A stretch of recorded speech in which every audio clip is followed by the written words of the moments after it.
وہ اپنے پہلے سفر کے بارے میں سوچ کر پرجوش تھی۔ وہ جہاز سے باہر نکلی تو سرد ہوا کے جھونکوں نے اس کا استقبال کیا۔ سچ شکر تھا کہ عائشہ بیگم نے اسے لانگ کوٹ پہنا کر بھیجا تھا، ورنہ اس کو آتے ہی بیمار ہونا پڑتا۔ احتیاط کے طور پہ اس نے ایک بینی، خاص قسم کی ٹوپی سر پہ رکھی۔ سنیکرز کے ساتھ لانگ کوٹ اور سر پہ موجود یہ ٹوپی وہ برلن کی باسی لگ رہی تھی۔ وہ اس وقت بچوں کی طرح پرجوش سی ادھر ادھر دیکھ رہی تھی۔ آخر کو پہلی بار پاکستان سے باہر آئی تھی۔ اس کے چہرے پہ خوشی اور مسرت کے تاثرات واضح تھے۔ سارے اندیشے کہیں دور جا سوئے تھے۔ ایئرپورٹ کے اندر آتے وہ ڈینیل رچرڈ کی تلاش میں ارد گرد دیکھنے لگا۔ وہ اپنی ٹیم کے ساتھ ہی موجود تھی جب اچانک ایک لڑکی بھاگتے ہوئے اس کی طرف آئی اور جھٹکے سے اس کے گلے لگی۔ نور نے شوقی کیفیت میں ان حالات کو سمجھنے کی کوشش کی۔ نور میم میں آپ کی بہت بڑی فین ہوں۔ وہ لڑکی شدت جذبات سے اس سے لپٹے ہی بولی، اپنی پسندیدہ شخصیت کو دیکھ کر جیسے انسان اپنے حواس کھو بیٹھتا ہے، وہ لڑکی بھی کچھ ایسے ہی اپنے حواسوں سے باہر معلوم ہو رہی تھی۔ اب وہ اسے اس کی ویڈیوز کے بارے میں بتا رہی تھی کہ وہ اس کی ایک ویڈیو کتنی بار دیکھ چکی تھی۔ پھر وہ اس کی خوبصورتی کی تعریف کرنے لگی۔ نور کو حالات سمجھ میں آئے تو وہ دانتوں تلے لب دباتے مسکرائی۔ تو اس کا مطلب تھا کہ اس کی شہرت کے چرچے جرمنی تک پہنچ چکے تھے۔ دل ہی دل میں خود کو داد دی، گردن مزید اکڑ گئی۔ پاس کھڑی ٹیم کافی محظوظ ہوئی، یعنی ان کی فلم کی سیکنڈ لیڈ کافی مشہور ہو چکی تھی۔ یہ ان کے لیے مثبت بات تھی، لیکن فلم کی مرکزی ہیروئن ذرا ناراض سی دکھائی دی۔ وہ کن اکھیوں سے نور کو گھور رہی تھی۔ فلم ڈائریکٹر نے اس کے تاثرات دیکھے تو بمشکل اپنی مسکراہٹ دبائی۔ ایک تو یہ لڑکیاں کبھی کسی دوسری لڑکی کی تعریف برداشت نہیں کر سکتی۔ وہ ہلکی آواز میں کیمرہ مین ٹیم کے ایک فرد کے کان میں بڑبڑایا، مگر اسے کچھ نہیں کہا۔ وہ اپنی ہیروئن کو ناراض نہیں کر سکتا تھا۔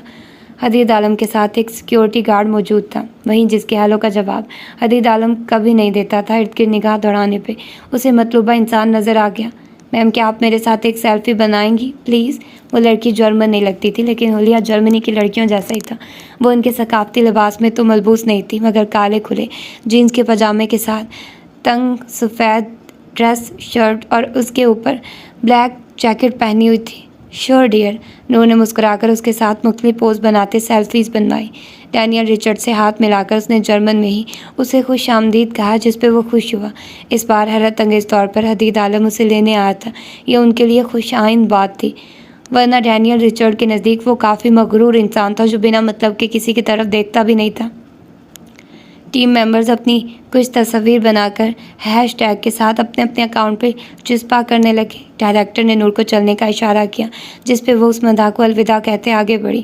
سیکیورٹی گارڈ کو سامان کی ٹرالی گھسیٹنے کا اشارہ کرتے وہ ڈینیل رچرڈ سے چند پروفیشنل باتیں کرتا گاڑی کی جانب بڑھا۔ پاسپورٹ دکھانے کی باری آئی تو اس نے لانگ کوٹ کی جیب میں ہاتھ ڈالا، مگر وہاں کچھ بھی موجود نہ تھا۔ 1 منٹ لگا تھا اور نور کا سانس اٹکا۔ کیا وہ برلن آتے ہی اپنا پاسپورٹ گم کر چکی تھی؟ کلائنٹ سے معذرت کرتے وہ واپس ایئرپورٹ کے اندر آیا۔ بقول اس کا فون کہیں گر گیا تھا۔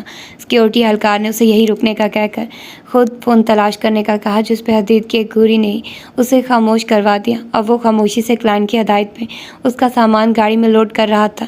وہ اپنے لانگ کوٹ اور جینس کی تمام جیبیں دیکھ چکی تھی، مگر اس کے پاسپورٹ کا کوئی اتا پتہ نہیں تھا۔ وہ خاموشی سے اپنی ٹیم سے دور آ کر اپنا پاسپورٹ ایئرپورٹ کی راہداریوں میں تلاش کرنے لگی۔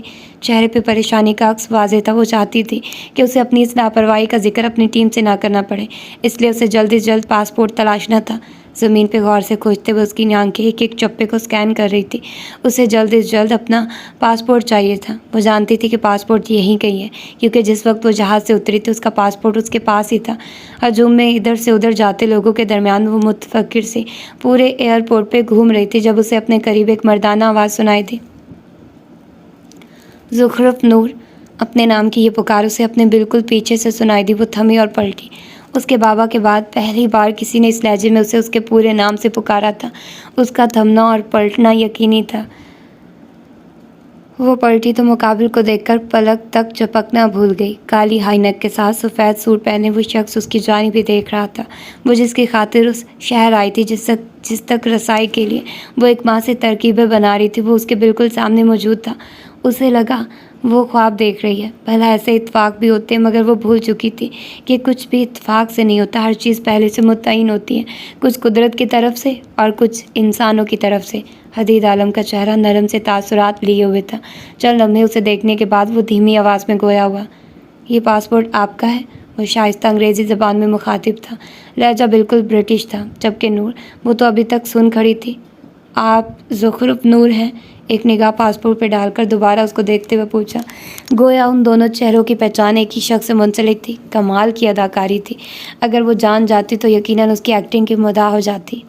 ہاں یہ میرا ہی پاسپورٹ ہے، اٹکتے ہوئے اردو میں کہا۔ اتنے بڑے صدمے کے بعد اس کی زبان سے شائستہ انگریزی تو نکلنے سے رہی تھی۔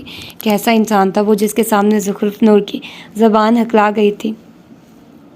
حدید کے پاسپورٹ اس کی جانب بڑھانے سے قبل ہی اس نے اس کے ہاتھ سے پاسپورٹ اچکا، گویا حدید عالم اس کا پاسپورٹ لے کر بھاگنے والا ہو، جس پہ حدید نے اچنبھے سے اسے دیکھا، پھر دھیمی آواز میں جرمن زبان میں اسے بے وقوف کہنا اپنا فریضہ سمجھا۔ دور کھڑی اس کی ٹیم دور سے ہی اسے آوازیں دے رہی تھی، ان کو 1 منٹ میں آنے کا اشارہ کر کے وہ واپس حدید عالم کی طرف متوجہ ہوئی۔ تھینکس اے لاٹ، اس نے مشکور نگاہوں سے اسے دیکھ کر کہا جو اس کو ہی دیکھ رہا تھا۔ نہ جانے وہ کس چیز کا شکریہ ادا کر رہی تھی، اس کا پاسپورٹ ڈھونڈنے کا یا اس کے اچانک سامنے آ جانے کا؟ پتہ نہیں کیوں لیکن زخرف نور کو اس تک رسائی اب مزید مشکل لگ رہی تھی۔ نو تھینکس ٹو سے می تھینکس، اس کے چہرے سے نگاہ ہٹائے بغیر جواب دیا۔ وہ اس کے جواب کو سمجھنے کی کوشش کیے بغیر ہی مڑ گئی، چند قدم آگے بڑھی، پھر پلٹی، اس بار آنکھیں سکیڑ کر ایک بار پھر غور سے اسے دیکھا۔ آنکھیں اس منظر کو دماغ تک پہنچا کر اسے برتا حیرت میں مبتلا کر رہی تھی۔ اسے ابھی تک اس بات کا یقین نہیں آ رہا تھا کہ وہ حدید عالم ہی ہے، وہی حدید عالم۔ ایک آخری نگاہ اس پہ ڈالتے پلٹا، اس کا شوق بھرا چہرہ دیکھ کر ابھرتی ہنسی کو اس نے کیسے روکا تھا یہ وہی جانتا تھا۔ پلٹ کر وہ گہرا مسکرایا۔ دور کونے میں کھڑی اس لڑکی نے اس کو اپنی جانب دیکھتا پا کر ہاتھ ہلایا، جس پہ اس نے سر کے خم سے اسے داد دی۔ وہ وہی لڑکی تھی جو جرمن نہیں تھی لیکن نوعیت سے جرمن لگتی تھی۔ واپسی کے قدم بڑھاتے حدید عالم کے ذہن میں ایک دن پرانا منظر ابھرا۔